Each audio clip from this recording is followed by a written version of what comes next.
নমস্কাৰ, আজি ওলালো মই শুৱৰী চাবলৈ, গতিকে আহক আপোনালোকেও চাওক। খোজকাঢ়িয়ে আহিলোঁ কাৰণ ঘৰৰ পৰা শুৱৰী বেছি দূৰ নহয়। আৰু এয়া হ'ল মোৰ গন্তব্যস্থলী, আৰু এয়া হ'ল পূজাৰ মিঠাই। এইকেইজন হ'ল মোৰ বন্ধু, যিয়ে আজি মোৰ ভ্লগত প্ৰথমবাৰৰ কাৰণে উঠিছে।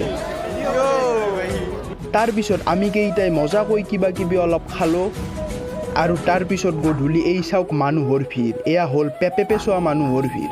তাৰপিছত অলপ লেকচাৰ দিলোঁ, আৰু MLA আৰু পাৰ্থক দেখা পালোঁ, যিয়ে মজাকৈ জিলাপি খাই আছিল। তাৰপিছত সিহঁত দুয়োটাৰ লগত 50 খোজমান দূৰত থকা পুনৰ এখন শুৱৰী চাব গ'লোঁ।